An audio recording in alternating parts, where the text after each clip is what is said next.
नमस्कार। कार्यक्रम सूक्ष्म दृष्टिमा यहाँहरूलाई स्वागत छ। म नारायण तिमल सेना। प्यारा दर्शकहरू, सरकारले आगामी मङ्सिर 4 गतेका लागि सङ्घीय र प्रादेशिक निर्वाचनको मिति घोषणा गरेको छ। मिति घोषणा भइसकेपछि अब दल र तिनका नेताहरू र अब बन्ने सांसदहरू घर दैलोमा पुग्न थालिसकेका छन्। 5 वर्षको कार्यकालमा उनीहरूले के गरे र अब के गर्नेवाला छन् र दलहरूभित्र पनि विशेष गरेर पछिल्लो समयमा जुन दलहरू विभाजन भएर आफ्ना एजेन्डाहरू लिएर जनताको घर दैलोमा जाने प्रयास छ र यो सँगसँगै गठबन्धन के हुने भन्ने कुरा छ। विशेष गरी कांग्रेसले गठबन्धनसँग तालमेल गर्ने भनिसकेको र बालुवाटारमा गठबन्धनभित्र रहेका दलहरूको बैठकले तालमेल गरेरै जाने निर्णय गरिसकेपछि अहिले नेकपा एमाले एक्लो जस्तो भएको छ र उसले आफ्ना जुन भित्री कुराहरू छन् र आफ्ना जुन आवेशहरू छन् ती आवेशहरू बोलीबाट प्रकट गरिरहेको अवस्था छ। गठबन्धनभित्र रहेको नेकपा एकीकृत समाजवादी यो दल नेकपा एमालेबाट छुटिएको दल हो।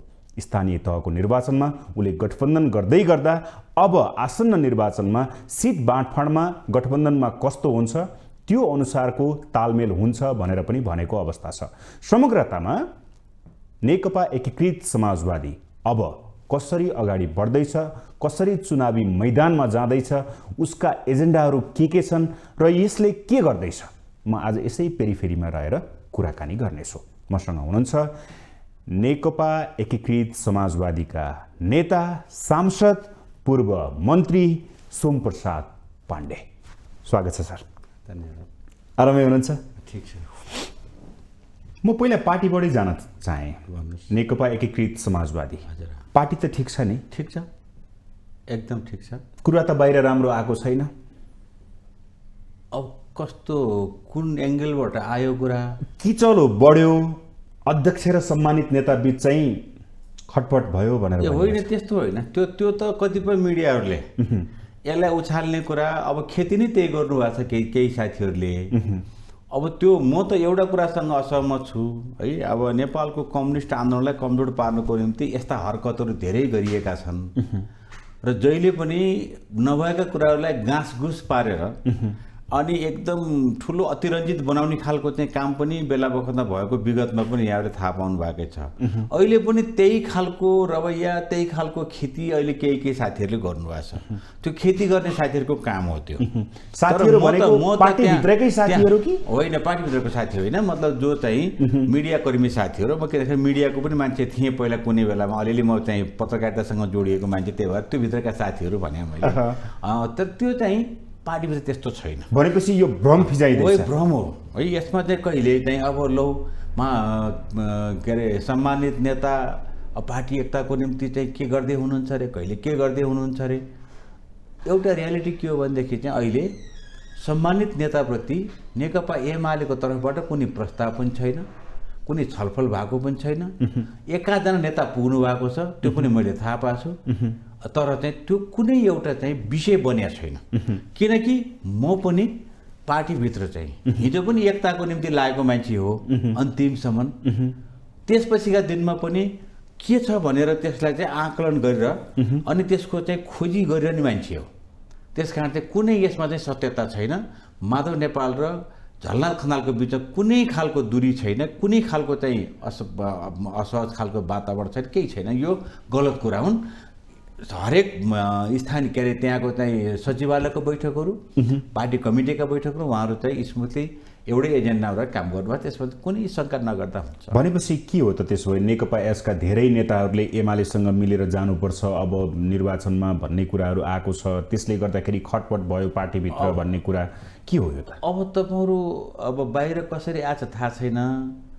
पार्टी एकताको पक्षमा त म पनि रहेकै माथि हो। सम्भवतः चाहिँ कुनै त्यस्तो कसैले जिम्मेवारी नदिए पनि अलि बढी लागेको मान्छे हुँ।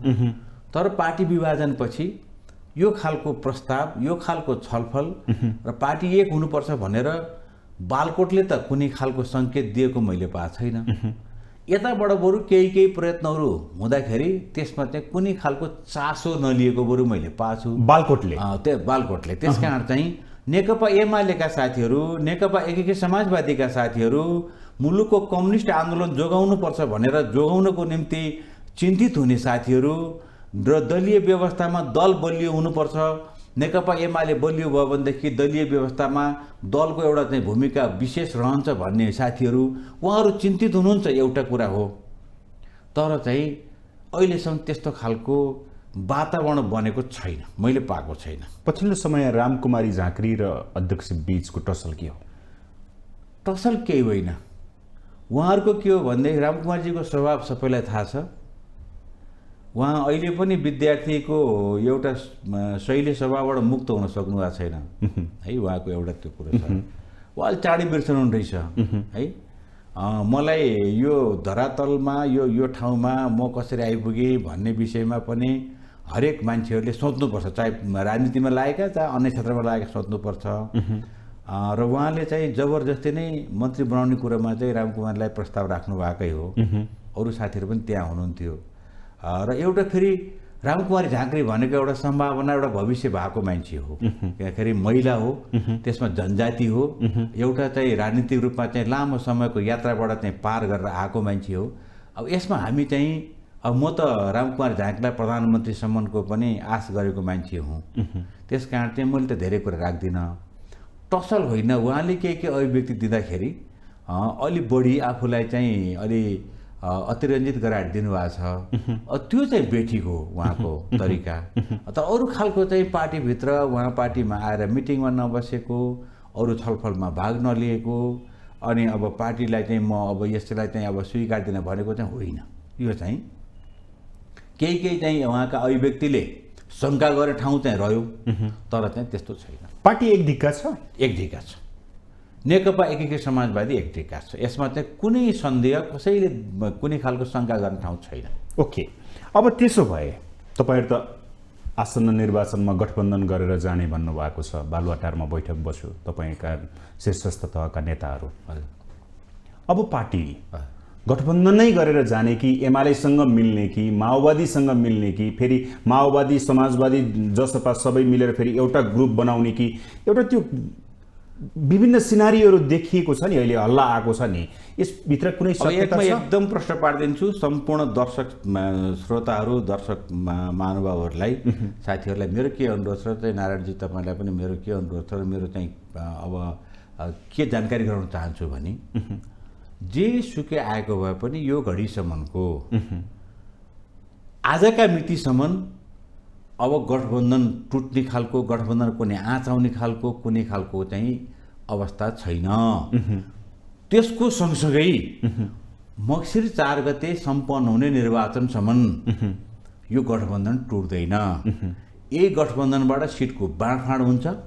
यही गठबन्धनबाट गठबन्धनका साथीहरूको बिचमा चाहिँ छलफल र सरसल्लाह हुन्छ, उम्मेदवारीको चयन हुन्छ र इमान्दारिताका साथ हिजो स्थानीय चुनावमा केही घटनाहरू छन्, त्यसले एउटा के सबक सिकाएको छ र के चाहिँ बढी चाहिँ गठबन्धनलाई चाहिँ होसियारी बनाएको छ भने, हामी इमान्दारीका साथ आफ्ना मत प्रयोग गर्नुपर्छ, भोट हाल्नुपर्छ भन्ने कुरोमा चाहिँ त्यो कुरो चाहिँ बोध गराएको छ। त्यसकारण चाहिँ गठबन्धन टुट्दैन, गठबन्धनबाट निर्वाचन सम्पन्न हुन्छ। आउँदाखेरि अहिले तपाईँले भन्नुभएको वाम एकताको कुरा अनि समाजवादी केन्द्रको कुरा केही नेताहरूलाई लाग्यो, वामदेव गौतमलाई लाग्यो, उहाँले एक खालको चाहिँ आफ्नो अभियान चलाउनु भएको छ। धन्य अभियानमा उहाँ एक्लो हो कि जस्तो बन्नु भएको छ। केही साथीहरू बाहेक सबैले छोडी पनि सके। उहाँ चाहिँ अभियानको चाहिँ एउटा टिम बनाएर चाहिँ पार्टी दर्ता गर्ने कुराखेरि बहुमतले उहाँलाई कारवाही गरेर छोडिदियो। यस्तो खालको घटना वामदेवजीको भएको छ। उता बाबुरामजी एउटा चाहिँ कम्युनिस्ट आन्दोलनको धरोहर हो, उहाँ एउटा चाहिँ अत्यन्तै जिम्मेवार व्यक्ति हो। उहाँको पनि के भएको छ, पछिल्लो कालमा चाहिँ नेकपा माओवादी केन्द्र छोड्नुभयो, त्यसपछि अर्को चाहिँ नयाँ शक्ति बनाउनु भयो, त्यसपछि जसपामा जानुभयो। तर तिनटै ठाउँ चारै ठाउँ उहाँले चाहिँ त्यो खालको चाहिँ आफूलाई ल्यान्डिङ गर्न सकिरहनु भएको छैन। उहाँले छुट्टै बनाउँदै अरू उहाँहरूको चाहना के छ भनेदेखि फेरि पनि अब चाहिँ एउटा चाहिँ वाम मोर्चा बनाउने, एउटा समाजवादी केन्द्र बनाउने, अनि आफू पनि त्यसभित्रको एउटा चाहिँ धुरी बनेर कहीँ आफू पनि स्थापित हुने कोसिस हो। तर यसमा चाहिँ कसैले शङ्का नगरे हुन्छ यो कुनै खालको गति अगाडि बढ्दैन। बढ्ने भनेको गठबन्धन नै हो 5 दलीय हिसाबमा। हुनसक्छ अब चाहिँ नेपाली त्यसमा थपिन पनि सक्छन्, सक्लान्, एकाध मान्छे छुट्टै कुरा हो। नभएदेखि चाहिँ यो गठबन्धन टुट्दैन। र यी गरिएका सबै जति कुरा छन् नि एउटा भ्रम हुन्। अलिकति थोरै हुन त अब चाहिँ आगो नफुकी धुवाँ आउन्न भन्छन्। आगोको निम्ति चाहिँ थोरै झिल्का सुरु भयो, तर चाहिँ त्यो झिल्का आफै निभिसकेको छ, धुवाँ पनि धेरै छैन। त्यसकारण चाहिँ हामी धेरै यसमा चाहिँ छलफल गर्नु पर्दैन। त्यसो भए गठबन्धन नै अब चाहिँ अहिलेको अब निर्वाचन सम्पन्न गर्ने अहिलेसम्मको के अरे चाहिँ सबै कुराहरूको गठबन्धनबाट टुङ्गिने कुरा। गठबन्धनभित्र रहेको नेकपा यसको हैसियत के? हैसियत निर्वाचन आयोगमा गएर हेर्नुभयो भने 9,27,514 भोट निर्वाचन आयोगले घोषणा गरिदिएको छ। पोखराको महानगरपालिकाको मेयर, हेटौँडा उपमहानगरपालिकाको मेयर नेकपा एकीकृत समाजवादीले जितेको छ। हामीले गठबन्धन गर्दाखेरि हामीलाई केही त्यति बेला चाहिँ अवमूल्यन गरियो, धेरै ठाउँमा सिट दिएन, तर पनि हामीले चाहिँ आफ्नो तरिकाले उठायौँ। पाएको ठाउँमा आफ्नो हैसियत कायम जितेका छौँ। अहिले चाहिँ धन्य 22वटा सिटमा चाहिँ अध्यक्ष उपाध्यक्ष मेयरको चाहिँ हाम्रो अहिले चाहिँ जिम्मेवारी हामीसँग छ। त्यसपछि त्यसको सँगसँगै 35,231 टोटलमा 753 पालिकाको पदाधिकारी सङ्ख्या हो। हामीले त्यो 35,231 सिटमा हामीले उठाउन सकेनौँ। हामीले 11,330 सिटमा उम्मेदवारी उठायौँ, किनकि हामीले गठबन्धनलाई पर्ख्यौँ। हामीले उम्मेदवार कहिले उठायौँ? जब गठबन्धनबाट हामीलाई धोका भयो, जब गठबन्धनले हामीलाई चाहिँ अवमूल्यन गरेर चाहिँ नेकपा माओवादी केन्द्र र नेपाली काङ्ग्रेसको बढी चाहिँ सिट आइसकेपछि हामीले केही ठाउँ उठायौँ। उठाउँदाखेरि हामीले भोट कति आयो? 9,27,514 भोट आयो। त्यस कारण अब हैसियत तपाईँ त्यहीँबाट मूल्याङ्कन गर्नुहोस्। पार्टी जन्मिएको 7 महिनाको बिचमा अनि पार्टीले 9,27,514 भोट पनि ल्यायो। 1,000 भन्दा बढी सङ्ख्यामा सिट जित्यो। पोखरा महानगरपालिका र हेटौँडा महानगरपालिका पनि जित्यो। त्यो गठबन्धनले जितेको, एक्लै जितेको त होइन। गठबन्धनले जहाँ हामीसँग साथ दियो त्यहाँ जितेका छौँ। तर सिट पाएनौँ, टिकट पाएनौँ। गठबन्धनले चाहिँ हामीलाई चाहिँ अलिकति त्यति बेला अवमूल्यन गर्यो। त्यसपछि हामीलाई कम दियो सिट, त्यसको पनि छलफल भयो। हामीले चाहिँ जेठको झन्डै 17-18 गते त्यसलाई घनीभूत रूपमा छलफल गऱ्यौँ। वैशाख 30 गतेसम्म निर्वाचन सम्पन्न भइसकेपछि जेठको चाहिँ 16 गतेदेखि हाम्रो चाहिँ छलफल सुरु भयो। त्यसबिचमा हाम्रो आत्मालोचना पनि भयो। हामीले चाहिँ कतिपय टिप्पणी पनि गऱ्यौँ, हामीले असन्तुष्टि पनि व्यक्त गऱ्यौँ, हामीले सिट नपाएकोमा आक्रोश पनि व्यक्त गऱ्यौँ। तर त्यसपछि हामी फेरि अब हामीले चाहिँ यो निर्वाचन सम्पन्न गऱ्यौँ, यो अब सकियो, यसलाई अब पटाक्षेप गर्ने, यसलाई चाहिँ क्लोज गरौँ, यसलाई अब त्यसपछि अब नयाँ सिराबाट अब हामी गठबन्धनमा गएर चाहिँ अब आउने सङ्घीय र प्रदेशको निर्वाचन अगाडि बढौँ भनेर टुङ्गिएका छौँ। हैसियत तपाईँले सोध्नुभएको भनेदेखि 7 महिनाको एउटा पार्टीले 9,27,514 भोट पनि ल्याएको छ। महानगरपालिका पनि जितेको छ, उपमहानगरपालिका इभन अब चाहिँ नेकपा एमालेको तपाईँले चाहिँ महानगरपालिकाको मेयर पाउनुहुन्न, तर नेकपा एकीकृत समाजवादीको पाउनुहुन्छ। अनि हेटौँडाको उपमहानगरपालिका हामीले एउटा मात्रै पाएका थियौँ, एउटा जितेर देखाइदिएका छौँ। यस कारण चाहिँ हैसियत यही हो। ओके, त्यसो भए अब आगामी निर्वाचनमा 165 निर्वाचन क्षेत्र प्रत्यक्ष रूपमा र 330 प्रदेशमा 165 मा 5 दललाई भाग लगाउनु पर्यो। तपाईँहरूको दाबी कतिमा रहन्छ? अहिले हामी भन्न सक्दैनौँ। छलफल सुरु भएको छ, कार्यदल गठन भएको छ। त्यसमा हाम्रोबाट 2 जना बेजुराम भुसाल र परमेश्वर मालको चाहिँ त्यहाँ उपस्थिति छ। नेपाली काङ्ग्रेसबाट 3 हुनुहुन्छ, त्यसपछि माओवादी केन्द्रबाट हुनुहुन्छ, एकीकृत माओवादी केन्द्रबाट हुनुहुन्छ। भनेपछि छलफल सुरु भएको छ। सम्भवतः यो बिहिबारसम्म यो वर्कआउट गर्ने काम चाहिँ हुन्छ। तर पनि हाम्रो के छ भन्दाखेरि तपाईँहरूलाई अब मैले यो टेलिभिजन मार्फत धेरै कुरा त म व्यक्त गर्दिनँ, तर हामी 13 जना प्रत्यक्षबाट निर्वाचित भएका संसदमा शेरबहादुर देउवालाई प्रधानमन्त्री बनाइयोस् भनेर शनाखत गर्ने व्यक्ति छौँ। हुन त त्यो शनाखत कहिले भएको छ भन्दाखेरि चाहिँ 2078 सालको जेठ 6 गते केपी ओलीले राति 11 बजे संसद विघटन गरिसकेपछि 2078 सालको जेठ 7 गते हामी सर्वोच्चमा गएर चाहिँ संसद पुनर्वाली गरियोस् भनेर साइन त गर्नु भएको छ। गरेका छौँ, हामीले गरेका छौँ। हामी कति छौँ प्रत्यक्षमा? त्यहाँ 13 जना छौँ। त्यसको सँगसँगै समानुपाती कति छौँ? 11 जना छौँ। ओ एउटा राइटको कुरा हो। राजनीतिमा इथिक्स पनि हुन्छ, त्यसको मूल्याङ्कन पनि हुन्छ, त्यसको आधार पनि बन्छ। हामी चाहिँ 13 जना त्यो यतिकै छौँ।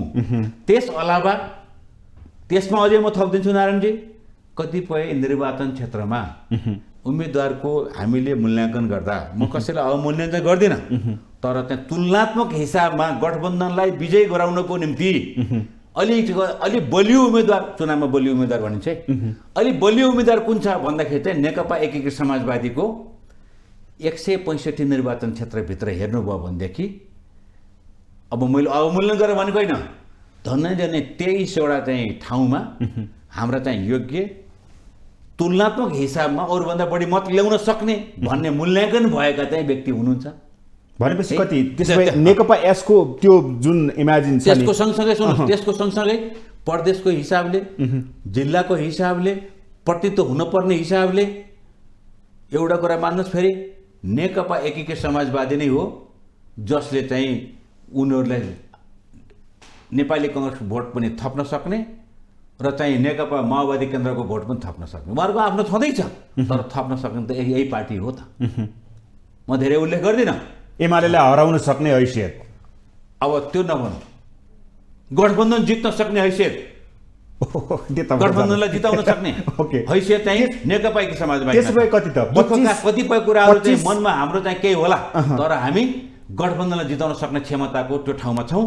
मेरै जिल्लाको कुरा गर्नुभयो भने यदि एकीकृत समाजवादीले भोट नदिएको भएदेखि हाम्रो 2टा मेयर र हाम्रो अध्यक्ष चाहिँ जित्न नसक्ने अवस्था पनि थियो, तर जित्नु जिल्लाको बारेमा त म आउँछु। सुन्नुहोस्, त्यसका तर हामी के छौँ, कति हामी चाहिँ कति अहिले भन्न सकिन्न। 23 अहिलेसम्म हेर्दाखेरि मैले मेरो चाहिँ वर्कआउट है, मैले नेताहरूलाई दिएको छैन। मेरो वर्कआउटमा के छ, म पनि वर्कआउट गर्छु देशभरिकै सम्पूर्ण। मसँग चाहिँ 165 जिल्लाकै क्षेत्रकै अनि नेकपा एमालेबाट के अरेबाट को छ त्यो ठाउँको उम्मेदवार बन्न सक्ने 3-4 जनाको नाम, नेपाली कङ्ग्रेसको 3-4 जना नाम, माओवादी केन्द्रको, नेकपा एकीकृत समाज मसँग छ, तर अलिकति कमी चाहिँ प्रदेश नम्बर 2 को छ मेरो है। म सबै हेरेको छु। मैले हेर्दाखेरि चाहिँ के देख्छु भनेदेखि चाहिँ हाम्रो सम्भाव्य र हाम्रो चाहिँ जित्न सक्ने आधार भएको 37 ठाउँ देखिन्छ नेकपा यसको भनेपछि 37 ठाउँमा देखिन्छ, जहाँ हाम्रो चाहिँ 37 ठाउँमा हाम्रो अत्यन्तै लोकप्रिय खालका नेताहरू हुनुहुन्छ। अरू पार्टीको पनि हुनुहुन्छ। ओके गठबन्धनबाट अब यो टिकट बाँडफाँडको कुरा, कसलाई दिने कसलाई नदिने, कसलाई कति दिने भन्ने कुरा त पक्कै पनि कार्यदलले बैठक बस्ला, तर तपाईँहरूको एक्सपेक्टेसन सोचे जति भएन भने के हुन्छ? सोचे जति परिस्थिति, गठबन्धनको एउटा बाध्यता, गठबन्धनभित्र पनि अझै 1-2टा सिट थप्न पर्ने, 2-4वटा सिट थप्न पर्ने भन्ने परिस्थिति, त्यो खालको सम्भावना, यी सबै हेरिकन पनि म के देख्छु भने गठबन्धनको यी सबै कुरामा चाहिँ एकदम सौहार्दपूर्ण ढङ्गले छलफल गरेर टुङ्गो लाग्छ। तपाईँहरूले सेक्रिफाइस गर्नुहुन्छ? सेक्रिफाइस गर्न नपर्ने पनि त हुनसक्छन्। आज किन सेक्रिफाइस गर्ने भन्ने, सेक्रिफाइस भनेको त छोड्ने, त्यसमा चाहिँ एकदम पुरा चित्त बुझाउने, अब दिए पनि हुन्छ नदिए पनि हुन्छ भनेर त्यसपछि गएर चाहिँ मन दुखे पनि हाँसेर हिँड्ने होला हैन, तर त्यो हुँदैन। त्यो किन हुँदैन? नेकपा एकीकृत समाजवादी जो त्यो पार्टी हो जुन बेलामा शेरबहादुर देउवालाई प्रधानमन्त्री बनाउन र संसद पुनर्वाली गर्नको निम्ति यदि हामी गएर 28 जनाले हस्ताक्षर नगरेको भएदेखि सङ्ख्या 144 पुग्थेन, 138 भन्दा कमले चाहिँ त्यो मान्य हुन्थेन। 144 हामी 28 जनाले हस्ताक्षर गरेका छौँ। त्यसो भए कङ्ग्रेसले, माओवादीले, नेकपा एसले, जसपाले अनि जनमोर्चाले यी 5 दलले अंश बढ्न त गर्नै पर्ने होला। अंश बढ्न भनेन, अंश बढ्न होइन, त्यो गठबन्धनको आवश्यकता अनुसार सिटको बाँडफाँड, पार्टीगत रूपमा बाँडफाँड हुन्छ कि व्यक्तिगत रूपमा पपुलारिटीका हिसाबमा बाँडफाँड हुन्छ? गठबन्धनभित्र रहेका दलहरू 165 भित्रको जिल्लाहरू, 165 निर्वाचन क्षेत्रका जिल्लाहरूको अवस्था हेरेर अनि सम्मानजनक ढङ्गले हिजोको चाहिँ यो गठबन्धन तयार गर्नको निम्ति खेलेको भूमिका, फेरि एउटा कुरा मान्नुहोस्, यो गठबन्धन कुनै रहरले कुनै लहरले पनि होइन, बाध्यताले बनेको। त्यो बाध्यता सिर्जना हुँदाखेरि निभाएको भूमिका पनि अहिलेको चाहिँ निर्वाचनमा सिट बाँडफाँड त्यो पनि मूल्याङ्कनको विषय बन्छ, अनि त्यसपछि टुङ्गिन्छ। यसमा चाहिँ कुनै दुविधा छैन, कुनै विवाद हुनेवाला छैन, केही विवाद हुँदैन। ओके, त्यसो भए एउटा कुरा भन्नुभएको छ कि कङ्ग्रेस एमाले ढाल्ने बन्चरो, त्यो बन्चरोको बिड तपाईँहरू र माओवादी रे, एमाले अध्यक्षले त्यो भन्नुभएको छ। उहाँले भन्नुहुन्छ यदि शब्दको चयनले हुने भएदेखि आज यो स्थानीय निर्वाचनमा धेरै सिट ल्याउनु पर्थ्यो। गाली गलौज गरेर हाम्रो नेताहरू माथि पुग्ने भएको भएदेखि राजनेता भएर संसारको चाहिँ इतिहासमा नाम लेखिनु पर्थ्यो। गाली गलौजले हुने भएदेखि, त्यो शब्द विन्यासले हुने भएदेखि, त्यो शब्द विन्यास गर्दाखेरि खाएको तालीको हिसाबले हुने भएदेखि, तर त्यो होइन। यस्ता खालका तुच्छ खालको, मेरो त तुच्छ भन्छु, एउटा राजनेताले शब्द प्रयोग गर्दाखेरि पनि ख्याल गर्नुपर्छ। होला सेन्टिमेन्टको हिसाबले त्यो मासले त्यसलाई मन पराउला, तर मासले मात्रै मन पराएर त्यो कोठामा बन्द कोठामा गरेको एउटा भेलाले मन पराएर हुँदैन। सिङ्गो राजनीतिविद, बौद्धिक क्षेत्र र सबै क्षेत्रको चाहिँ मान्छेले मन पराउनु पर्छ र त्यो मूल्याङ्कन गर्दा उनीहरूलाई चाहिँ उत्कृष्ट भनिनुपर्छ। त्यस कारण चाहिँ म यसबारेमा जान चाहन्न। नेताहरूको अभिव्यक्तिप्रति मेरो चाहिँ सहमति, म खुसी छैन। ओके, त्यसो भए तपाईँहरू कङ्ग्रेसको सहारा बिना हिँड्न नसकेर गठबन्धन गरे हो? अनि सहारा तपाईँलाई मैले भनिसकेँ, 2078 सालको जेठ 7 गते सर्वोच्च अदालतमा शनाखत गर्दाखेरि कसको सहारा? तपाईँहरूको त बाध्यता हो अरे। 28 दिनसम्म हामी 28 जनाले हामी शनाखत गर्दाखेरि मात्रै 144 पुग्नु पर्ने 138 थियो। अनि त्यो सहारा कसको? नेकपा एकीकृत समाजवादीको सहाराले काङ्ग्रेस चाहिँ प्रधानमन्त्री बनेको कि कसले भनेको? मलाई उत्तर दिनुहोस् त।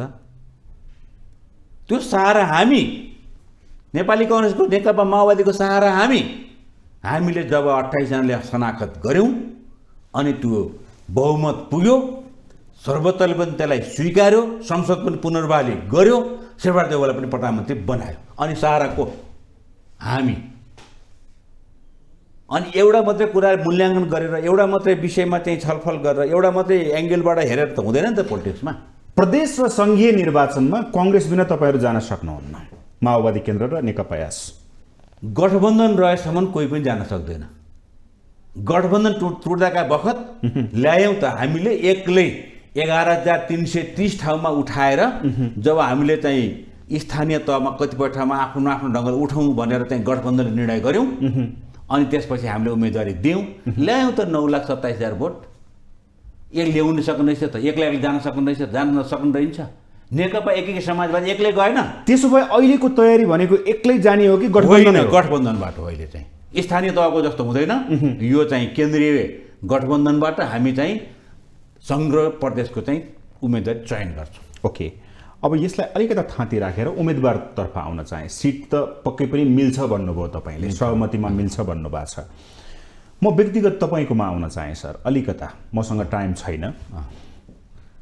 2051 सालको आम निर्वाचन, 2056 सालको निर्वाचन, 64 को निर्वाचन, 70 को निर्वाचन, 74 को निर्वाचन गर्नुभयो। कतिवटा भयो? 5वटा भयो। म त के नि, अब सबैको घर दैलोमा पुगेको मान्छे हो। पार्टी टिकट पनि दिएकै छ, जनताले भोट पनि दिएकै छन्। 11,500 भोटले जिते हो 5औँ पटक जित्दाखेरि। तपाईँ 51 सालबाट पाल्पाको क्षेत्र नम्बर 2बाट प्रतिस्पर्धा गर्दै गर्दा सोमप्रसाद पाण्डे त्योभन्दा अगाडिको निर्वाचनमा नेपाली कङ्ग्रेसको गढ मानिने क्षेत्र नम्बर 2 जहाँ तपाईँले सूर्य चिन्हलाई इस्टाब्लिस गराउनु भयो हैन? कम्युनिस्ट पार्टी, नेकपा एमाले, सूर्य चिन्ह, जनताको बहुदलीय जनवाद, माधव कुमार नेपाल चाहिँ महासचिव 15 वर्षसम्म। त्यही सूर्य चिन्हलाई त्यागेर अब तपाईँ कलम चिन्ह लिएर जानुहुन्छ क्षेत्र नम्बर 2 मा? अब किन जान हुन्छ हुन्न भन्ने प्रश्न गर्नुहुन्छ। अनि हामी स्थानीय निर्वाचनमा हामीले के चिन्ह लियौँ?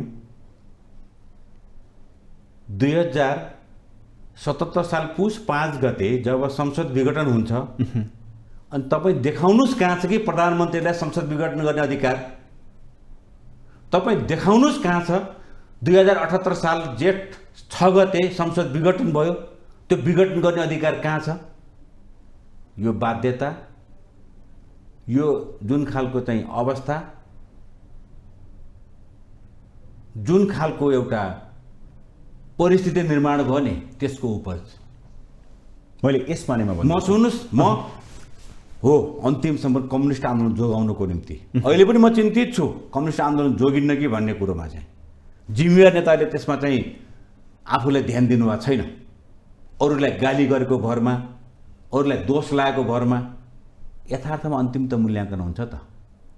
कुनै पनि पार्टीको प्रमुखले चाहिँ आफ्नो एक खालको परिवेश तयार नगरिकन न पार्टी एकता हुन्छ, न पार्टी राम्रो स्मुथली चल्छ। त्यो त जिम्मेवार उहाँकै हो, तर बन्न सकेन। अनि त्यसपछि बाध्यतावश गठबन्धन भयो, बाध्यतावश पार्टी विभाजन भयो, विद्रोह हो यो। 77 पुस 5 गतेको संसद विघटन पछिको विद्रोह सुरु भएको थियो। त्यो विद्रोह कहाँ आइपुग्यो? 78 सालको भदौ 9 गते पुग्दा नपुग्दै पार्टी विभाजन पुग्यो। हालाकि मैले चाहिँ त्यो पार्टी विभाजनको उसमा प्रयास गर्नु भएको थियो, मैले चाहिँ हस्ताक्षर गरेर चाहिँ शनाखत गरेका छैन, पाइनँ, मैले गरिनँ। किन गरिनँ? पार्टी एकता गर्न सक्छु कि भनेर मैले 78 सालको भदौ 9 गते प्रमाणपत्र माधव नेपालको हातमा नेकपा एकी समाजवादीको आयो, तर म 7 गतेसम्म पौने 12 बजेसम्म म एकताको प्रयत्नमा थिएँ। रघुपन्त र म बालकोटमा नेकपा एमालेका अध्यक्ष पूर्व प्रधानमन्त्री केपी शर्मा ओलीसँग पार्टी एकता गर्नको निम्ति त्यसमा मैले माधव कुमार नेपालसँग म्यान्डेट लिएर फेरि के गर्दाखेरि तपाईँ स्वीकार्नुहुन्छ भन्दाखेरि यो गर्दा स्वीकार्छु भनेर त्यो म्यान्डेट सहित हामी गएका थियौँ, तर सकिएन। त्यसपछि पार्टी विभाजन भयो। हामी चाहिँ अब विभाजन भइसकेपछि निर्वाचन चिन्ह लिनै पर्छ। नेपाल कम्युनिस्ट पार्टी नै हो। हामीले चाहिँ अहिले कलम चिन्ह यो पार्टीको चिन्ह बनेको हो। यसैमा सोमप्रसाद पाण्डेलाई पाल्पाबाट क्षेत्र नम्बर 2 को जनताले एउटा प्रश्न सोधेको छ, तपाईँले त्यसको एन्सर दिनुहोला। 51 सालदेखिको निर्वाचनमा कङ्ग्रेसको वर्चस्व रहेको क्षेत्र नम्बर 2 मा सोमप्रसाद पाण्डे आइसकेपछि जसरी एमालेमय बनायो हैन, एमालेमय बनायो, अब सोमप्रसाद पाण्डे क्षेत्र नम्बर 2 मा चुनावमा उठ्ने कि नउठ्ने कलम चिन्ह लिएर भनेर सोध्नुहुन्छ। अब यस्तो छ, म तपाईलाई नारायणजीलाई जवाफ धेरै त म दिन्न। यसपटकको निर्वाचनमा गठबन्धनको तर्फबाट म उड्छु म उड्दिनँ भन्न पाइँदैन। गठबन्धनले जे निर्णय गर्छ त्यसको चाहिँ हामी फलो गर्नुपर्छ। व्यक्तिगत कुरा गर्नुमा हुन्छ भनेदेखि म अब राजनीतिकर्मी हुँ, म चुनावमा, कुनै आन्दोलनमा, कुनै खालका चाहिँ अब जनताका सेवाका कामहरूमा, अनि विकास निर्माण लगायत जिल्लाको सम्पूर्ण काममा, अनि केन्द्रको चाहिँ नीति निर्माणदेखि लिएर संसदका कामहरूमा म चाहिँ रुचि राखिरहन्छु। चुनावमा रुचि रहन्छ, मेरो चाहना छ। तर त्यो पनि के छ, गठबन्धनले तय गर्छ। भनेपछि गठबन्धनले कङ्ग्रेसको उम्मेदवार उठायो भने त्यसलाई सहयोग गर्ने होइन, यस्तो छ, त्यसमा त स्वाभाविक कुरा हुन्छ। तर हाम्रो यदि चाहिँ गठबन्धनबाट सिटको बाँडफाँड कुरा गऱ्यो भने फेरि एउटा कुरा खोलिदिउँ पनि म फेरि। अब 1 नम्बर माधव नेपाल, झलनाथ खनाल हुँदै म अलि नगी चाहिँ टिकट पाउने मध्येको पर्छु। र जिल्लाको वस्तुस्थितिले पनि मलाई नै खोजेको जस्तो मैले अनुभूति गरेको छु। त्यस कारण चाहिँ अब म धेरै जवाफ चाहिँ याद दिन पर्ला जस्तो लाग्दैन। म उड्दिनँ भनेर पाउँदैन, म उड्छु भनेर पाउँदैन, तर वातावरण चाहिँ फरक छ। म उठ्न पर्ने वातावरण चाहिँ देखाएको छु। उठ्न त उठ्ने। फेरि अर्को प्रश्न छ क्या त्यसैमाथि, अघि भने 51 देखिको त्यो सम्मको एमालेलाई मिलाउँछु भन्दै पारिवारिक समस्याले गर्दाखेरि तपाईँ कलम चिन्हमा पुग्नुभयो, अब के गर्नुहुन्छ भनेर प्रश्न गर्छन्। अब यस्तो छ, त्यसमा मैले कति भनौँ क्या नभनौँ, मैले के तपाईँ एमालेकै मान्छे हो, तपाईँ एमालेकै मान्छे हो, तर एमालेलाई तपाईँले क्षेत्र नम्बर 2 मा स्थापित गराउनु भयो, तपाईँ पारिवारिक समस्याले गर्दा कलम चिन्हमा लड्न पर्ने बाध्यता होइन। त्यस्तो होइन, अब चाहिँ त्यो भन्न मिल्ने ठाउँ छ। माधव नेपाल मेरो चाहिँ नाताको कारणले भन्न मिल्ने ठाउँ छ, तर त्यो होइन। किन होइन भनेदेखि जब चाहिँ 77 सालको पुस 5 गते संसद विघटन भएपछि सबभन्दा पहिला म यो असंवैधानिक कदम भयो, संविधान लेख्दाखेरि म पनि थिएँ, म पनि संविधान मस्यौदा समितिको सदस्य हो, पालपाल जनताले मलाई संविधान लेख्न पठाएकै हुन्, मैले लेख्नलाई चाहिँ अब आफ्नो प्रयत्न गरेकै हो। र सिङ्गो चाहिँ त्यहाँको संविधान सभाले लेख्दाखेरि हामीले राजनीतिक स्थिरताको निम्ति विगतमा जति हामीले चाहिँ जे चाहिँ प्रधानमन्त्रीलाई अधिकार दियौँ त्यसले राजनीतिक अस्थिरता ल्यायो, त्यसकारण चाहिँ प्रधानमन्त्रीलाई यो चाहिँ संसद विघटन गर्ने अधिकार नदिउँ भनेर लेख्यौँ। त्यो भनिसकेपछि जब चाहिँ विघटन भएपछि यो असंवैधानिक भयो भन्ने मान्छे म हो। त्यो एजेन्डा बोकेर हिँडेको हुँ। त्यो एजेन्डामा माधव नेपालसँगै हुनुभयो, प्रचण्ड हुनुभयो, शेरबहादुर देउवा हुनुभयो, हामी सबै धेरैजना चाहिँ धेरै समूह चाहिँ त्यसमा चाहिँ सहमत भयो। अनि त्यसपछि म चाहिँ त्यो एजेन्डा बोकेर हिँडेँ। त्यो एजेन्डा बोकेको पछि गएर के भयो, विद्रोह भयो। पार्टीभित्र त्यो कुरो चाहिँ मिल्न सकेन, हाम्रो अध्यक्ष गणले त्यसलाई चाहिँ स्वीकार्नु भएन। अनि त्यस विद्रोह हुँदाखेरि चाहिँ पार्टी जन्मियो। पार्टी जन्मिँदाखेरि म चाहिँ स्वतः त्यो विद्रोहको एउटा चाहिँ सहयोगी, एउटा भनौँ चाहिँ आन्दोलनकारी नेता भनौँ अथवा तपाईँ त विद्रोहको सहयोगी नै होइन, तपाईँ त मिलाउन हिँडेको मान्छे हो। होइन, एउटा कुरा चाहिँ नारायणजी, म केमा थिएँ भन्दाखेरि चाहिँ यो संसद विघटन भएकोमा मेरो समर्थन अहिले पनि छैन, म सहमत छैन। तर म के थियो, त्यो भए तापनि तपाईँले गल्ती गर्नुभयो, कमजोरी त भयो अध्यक्षज्यू, प्रधानमन्त्रीज्यू, तर पार्टी एक बनाउनुको निम्ति तपाईँ कतिपय कुराहरू सहनुहोस्।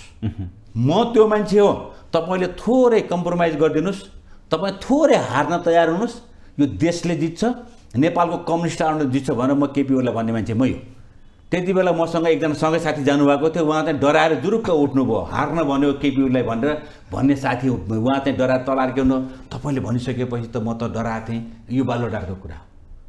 म त्यसरी चाहिँ वार्तामा पनि निरन्तर गएको थिएँ। फेरि कदमलाई म चाहिँ गलत भयो भनेकै थिएँ, तर म चाहिँ त्यो नाताको हिसाबले एउटा चाहिँ भन्ने ठाउँ देखिन्छ। तर पनि के हो भने आन्दोलनको सवालमा म साथमा थिएँ। र अन्तिममा पनि फेरि मैले के भन्दाखेरि चाहिँ 78 सालको भदौ 7 गते पौने 12 बजे केपी ओलीकोमा रघुपन्तजी र म थियौँ पार्टी एकताको निम्ति अन्तिम प्रयत्न गर्नको निम्ति। केही हामीले चाहिँ माधव नेपाललाई मैले म्यान्डेट लिएको थिएँ, त्यो म्यान्डेट सुनाएँ, तर केपी ओलीले त्यसलाई स्वीकार्नु भएन। अनि नस्वीकारेपछि अन्तिममा जब हिँड्ने बेलामा मैले भने ल अब म चाहिँ माधव नेपाललाई सघाउँछु, अब पछि म चाहिँ एकताको निम्ति वार्ता गर्न आउँला भएर म हिँडेको हुँ। भनेपछि बाध्यता पारिवारिक समस्याले होइन। ओके, अब त्यसो भए मलाई बताइदिनुहोस्, 2051 सालदेखि तपाईँ निरन्तर रूपमा चाहिँ क्षेत्र नम्बर 2 बाट उठिराख्नु भएको छ। अहिले पनि तपाईँको भाष्यले चाहिँ गठबन्धनबाट यदि जित्ने उम्मेदवार हो भने पाल्पाको क्षेत्र नम्बर 2 मा सोमप्रसाद पाण्डे हो भनेर भनिराख्नु भएको छ। जित्ने भन्दा पनि परिस्थिति परिस्थिति जुन खालको चाहिँ अहिले आकांक्षी त होलान् अरू दलबाट पनि। होइन, हुनसक्छ, किन नहुनु, राजनीति गर्ने मान्छेले आकांक्षा किन नराख्नु, राख्नै पर्छ। तर के हुन्छ भनेदेखि चाहिँ यहाँको केन्द्रीय पोलिसी नीति हुन्छ, अनि गठबन्धनमा हामी छौँ, यी सबै कुराले कला निर्णय गरेर त्यसपछि निर्णय हुन्छ।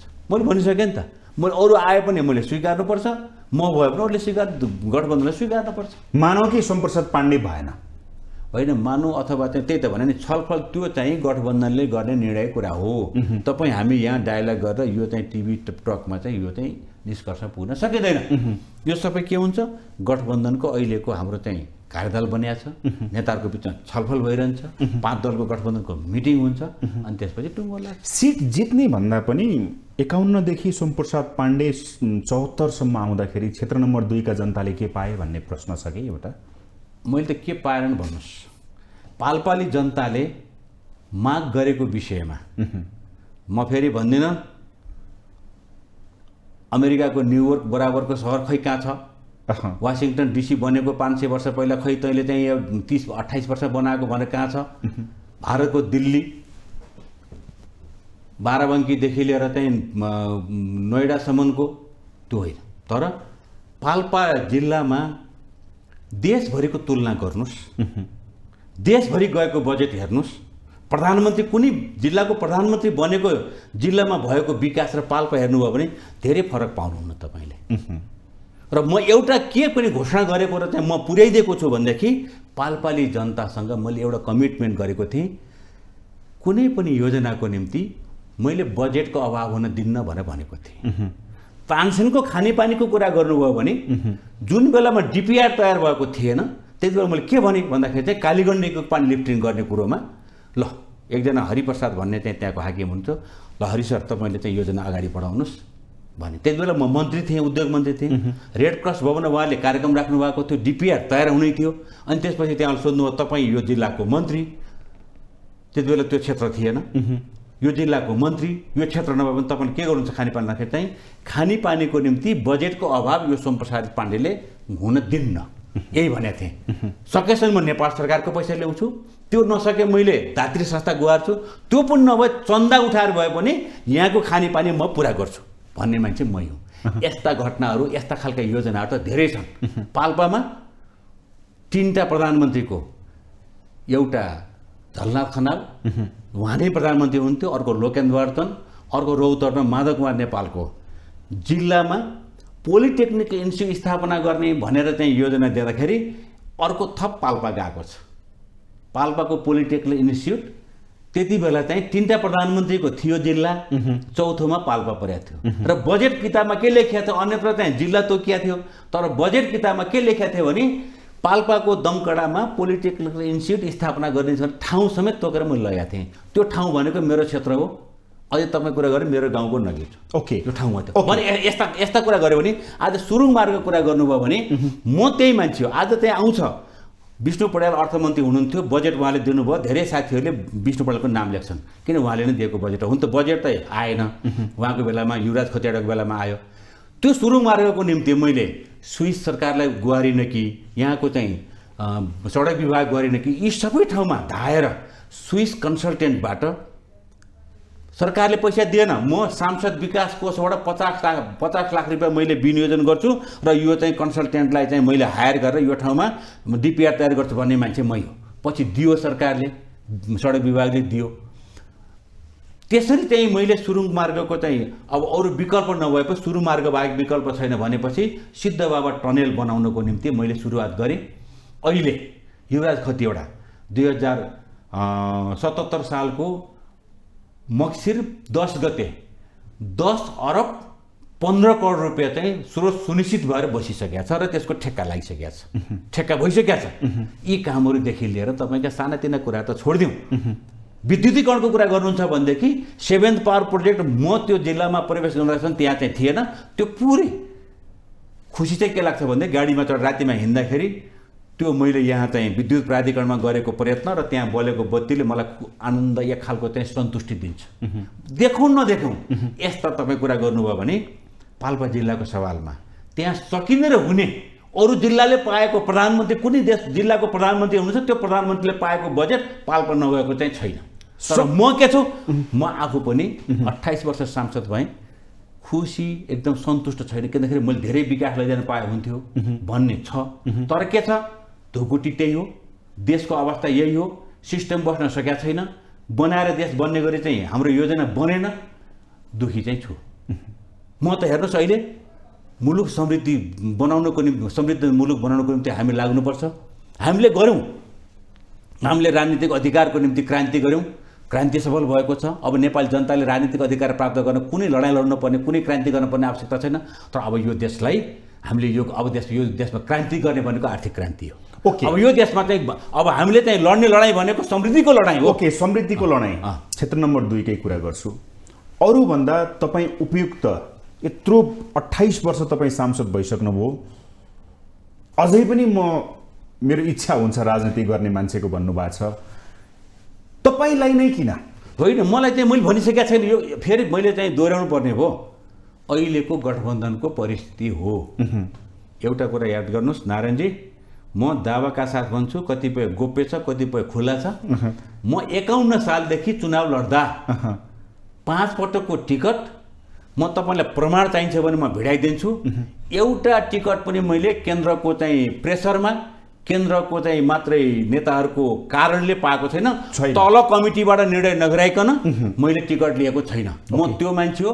जुन बेलामा 22वटा गाविस थियो, 22 गाविसको सर्वसम्मत बैठक बसाएर गाउँ कमिटीको बैठकले सोमप्रसाद पाण्डेलाई सांसदको निम्ति टिकट दिनलाई चाहिँ अनुरोध गर्ने भन्ने लेखाएर लिएर आएको चाहिँ मसँग अहिले पनि फोटोकपीहरू छन्। भनेपछि 5वटा निर्वाचनमा मैले तलको बेस किन लिएन भन्दाखेरि चाहिँ तलको बेस नभइकन मैले माथिबाट टिकट लिएर गएँ भने चुनाव जित्दिनँ। त्यस कारण चाहिँ म तल जनताकै बेसबाट मैले टिकट लिएर आउने हो। 5औं पटकको निर्वाचनमा मलाई 11,000 भोटले पनि जिताएका छन्। तर टिकट पनि तलकै निर्णयबाट मैले माथि प्रेसर गरेर लिएको छु। अरूले माथिको प्रेसरबाट टिकट तल लिएर जान्छन्, तर म तलको प्रेसर चाहिँ माथि लगाउँछु र टिकट लिन्छु मैले। त्यो त तपाईँले भनेको बेस नभइकन त जित्ने आशै छैन।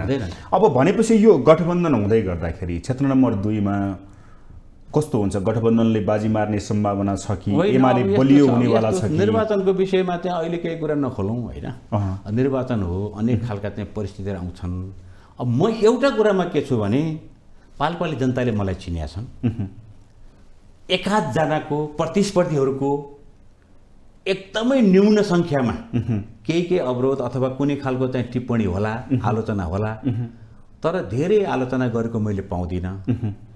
मेरो शैली, स्वभाव, कामको चाहिँ लगनशीलता यी सबै कुरा चिन्नु भएको छ। बरु म आफै चाहिँ के छु भन्दाखेरि मैले जति गर्नुपर्थ्यो गर्न सकिनँ। मुलुकमा त्यो खालको परिस्थिति निर्माण भएन। जसरी देशको विकास गर्नुपर्थ्यो देश विकास भएन भन्ने चिन्तामा म छु। नेताहरूसँग मेरो यही अनुरोध हुन्छ, यही चिन्ता व्यक्त हुन्छ। हामीले गर्नुपर्ने ठाउँमा गरेनौँ है। आज जुन खालको चाहिँ मुलुकको चाहिँ एउटा आर्थिकदेखि लिएर चाहिँ समृद्धिको बाटो त्यो हुन सकेन। ओके, टिकट बाँडफाँडपछि गठबन्धनले टुङ्गो लगाइसकेपछि म फेरि तपाईँसँग एकचोटि बस्नेछु। यसमा म मेरो शुभेच्छा, शुभकामना। म यहाँभन्दा बढी म बोलिनँ, आम जनताले पनि बुझ्नुहुन्छ होला। मेरो अन्तिममा 2टा प्रश्न छ सर। तपाईँ पहिला अधिवक्ता पनि हो। महाभियोगको प्रस्ताव संसद चुनाव घोषणा भइसकेपछि संसद चलिरहेछ, संसदले उठाइरहेको छ, यो टुङ्गिन्छ कसरी?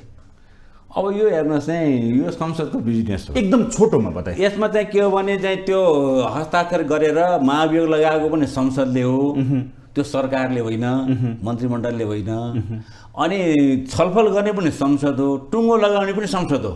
आफ्नो बिजनेस अब के भयो, अहिले चाहिँ जब चाहिँ महाभियोग चाहिँ हामी दर्ता गऱ्यौँ, त्यसपछि गएर चाहिँ बजेटको चाहिँ अहिले समय पर्यो, बजेट अधिवेशन पर्यो, त्यस कारण अब टुङ्ग्याउनु त पर्छ, तर कति समय लाग्छ के हुन्छ भनेको प्रक्रियामा गएको छ।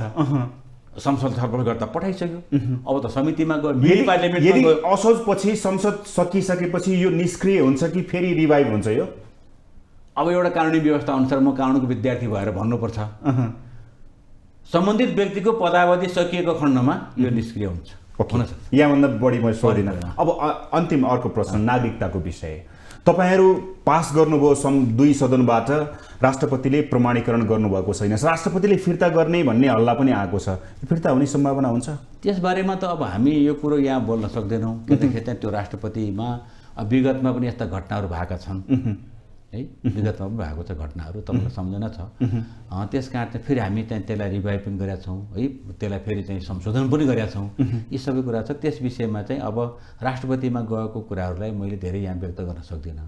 इभन अब फर्किन पनि सक्छ होइन, यस्तो हो। त्यस इतिहास दोहोरिन पनि सक्छ होइन। इतिहास त अब संसारमा इतिहास दोहोरिएको चाहिँ कतिपय त्यो नजिर त छ है, त्यो आफ्नो ठाउँमा कुरा हो। तर मलाई लाग्छ चाहिँ यो यसमा प्रतिपक्षको पनि नेकपा एमालेको पनि कडा रूपमा विरोध भएर यसलाई चाहिँ पेश गरिने हुन्न, यसलाई चाहिँ प्रमाणीकरणको निम्ति पठाइनु हुन्न भन्ने थिएन है। म संसदमा छु, पुरै समय पुरै छलफलमा बसेको छु।